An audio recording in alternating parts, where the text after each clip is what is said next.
당신이 남들보다 뒤처지고 그들에게 지배당하고 제대로 의견을 제시하지 못하고 있다면 그 이유는 그들이 권력을 가지고 있기 때문이다. 그들은 겉으로는 교양있고 민주적이며 공정해 보이지만 속으로는 빠르게 계산하며 상대를 기만하기도 한다. 그들은 간접적인 방식으로 당신을 조종한다. 어느 역사를 보던 왕의 곁에서 공정을 채우던 공정신하들은 주군을 섬겨야 했지만 너무 드러나게 비위를 맞추거나 아첨하면 주변 신하들의 반감을 샀다. 따라서 교묘한 방법으로 주군의 환심을 사며 동료들로부터 자신을 보호해야 했다. 동료들 역시 언제나 총애를 받는 신하를 밀어내기 위한 책략에 몰두해 있었기 때문이다. 그렇다고 너무 공공연한 방법을 동원하면 은근한 멸시의 대상이 되었다. 우리는 공정신하와 같은 상황에 직면해 있다. 군주론의 저자 니콜로 마키아벨리는 다음과 같이 말했다. 권력을 무시하고 항상 선하게 살려는 사람은 수많은 사람들 사이에서 파멸에 이를 수밖에 없다. 다른 사람들에게 휘둘리지 않고 자신이 원하는 것을 이루기 위해선 권력을 가져야 한다. 지난 3000년의 역사 속 권력의 예시를 모아둔 로버트 그린의 권력의 법칙을 통해 권력을 얻기 위해 가장 중요한 4가지 기술을 알아보자. 1809년 나폴레옹은 스페인 전쟁을 치르는 중 외무장관 탈레랑이 경시총관 푸쉐와 모반을 꾀했다는 사실을 알게 되었다. 나폴레옹은 장관들을 모아 회의를 열고 반역자들이 자신에 대항해 음모를 꾸미고 있다는 이야기를 했다. 그런데 탈레랑은 그가 이야기하는 동안 무관심한 얼굴로 벽난로 선반에 기대어 있었다. 반역죄로 목이 달아날 판인데도 탈레랑이 전혀 동요하지 않자 나폴레옹은 약이 올랐다. 그래서 장관 중에 자신이 죽길 바라는 사람이 있다고 말하며 탈레랑에게 다가섰다. 하지만 탈레랑은 표정 하나 변하지 않고 그를 마주보았다. 마침내 나폴레옹은 자신의 감정을 참지 못하고 탈레랑의 얼굴에 대고 소리를 질렀다. 내가 당신한테 준 재물이 얼만데 나를 해치려 들다니. 탈레랑은 오히려 차분한 목소리로 대답했다.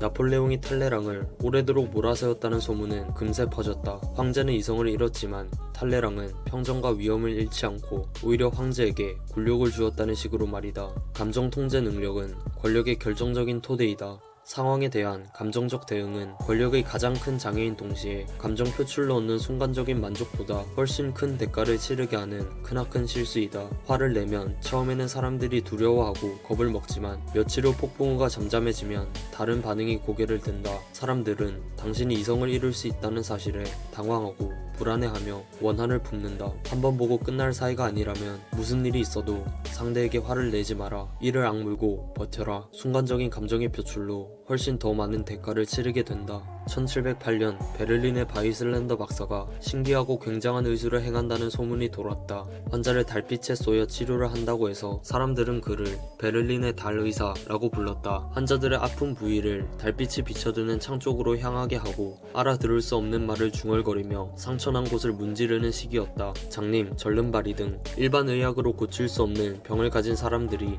그를 찾아왔다.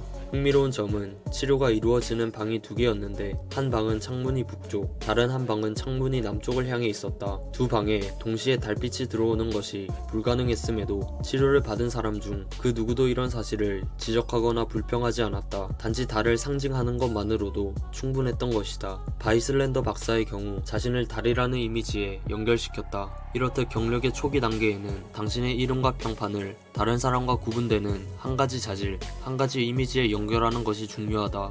관대하다, 정직하다, 교활하다 등등 한 가지에 두드러진 평판을 구축해야 한다. 자기만의 색깔과 이름, 문양 등 당신을 상징하는 시각적인 단서들을 만들어내는 것도 방법이다.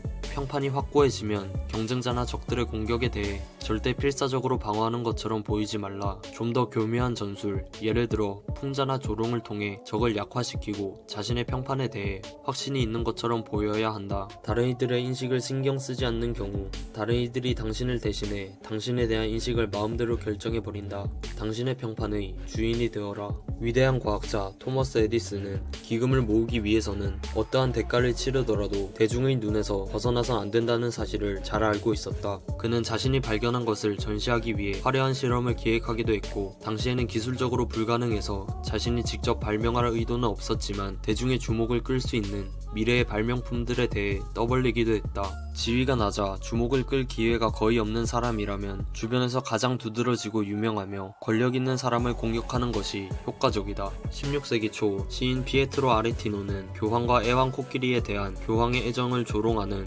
풍자시를 출간했다. 그 덕분에 그는 곧바로 대중의 주목을 받을 수 있었다. 지속적으로 성공을 거두고 평판이 다른 사람에게 가려지지 않으려면 관심의 종류를 따져서는 안 된다. 관심은 종류에 관계없이 모두 도움이 된다. 보이지 않는 것은 알아주지 않는 법이다. 결코 군중 속에 녹아들거나 망각 속에 묻히지 말라. 자극적이고 수치스럽고 잊을 수 없는, 심지어는 무리를 일으키는 이미지를 구축해도 상관없다. 당신을 실제 모습보다 더 커 보이게 하는 것이라면 무엇이든 하라. 어떤 유형의 평판이든 당신에게 권력을 가져다 줄 것이다. 르네상스 시대의 공정 출신인 발다사레 카스틸리오네는 공정인에서 공정신화가 갖춰야 하는 태도에 관해 말했다. 공정신화는 뭐든지 태연하게 행동하도록 연습함으로써 예술적 기교를 감추고 말과 행동이 꾸며냈거나 공들여 만든 것이라는 인상을 주지 말아야 한다. 사람들은 범상치 않은 재주를 보면 찬탄을 보낸다. 그러나 그것이 자연스럽고 우아하면 그 찬탄은 10배로 늘어난다. 별다른 노력 없이 성과를 달성한 척하는 것이 중요하다. 당신의 행동은 자연스럽고 쉽게 실행되는 것처럼 보여야 한다.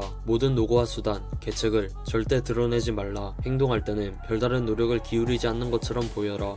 훨씬 더 많은 것을 할 수 있다는 듯이 말이다. 마무냐라는 사람은 가짜 연금술을 이용해 돈을 좀 번 다음 이탈리아에서 가게를 차려 평판을 조금씩 쌓으며 베네치아까지 소문이 나기를 기다렸다. 그는 사람들에게 연금술을 보여준답시고 천박한 시범을 보이지 않았다. 화려한 저택과 의복, 손안에 짤랑거리는 금화들이면 충분했다. 겉으로 드러나는 부가 뛰어난 연금술사라는 명성을 입증해 주었고 그 덕분에 후원자들이 돈을 대주어 부유한 생활을 영위할 수 있었다. 원로원 의원들과 대공들은 앞다퉈 그를 데려가려 했다. 그들을 속이기는 쉬웠다. 왜냐하면 그들은 마무녀가 금을 만들 수 있다는 사실을 믿고 싶어 했기 때문이다. 대중의 기대 심리를 이용하는 것도 중요하다. 진실은 추하고 불쾌하기 때문에 종종 외면을 당하고 가혹하고 힘겨운 일상에 지친 사람들은 환상과 공상을 만들어낼 수 있는 사람을 찾는다. 실로 거대한 권력은 대중의 환상에서 나온다. 권력을 얻으려면 주변 사람들에게 기쁨과 즐거움을 주어야 한다. 그것은 사람들의 환상에 부응해야 한다. 고된 노력을 통해 점진적으로 개선할 수 있다고 말하지 마라. 달을 따주겠다고, 일거에 놀라운 변화를 일으키겠다고, 황금을 만들어주겠다고 약속하라.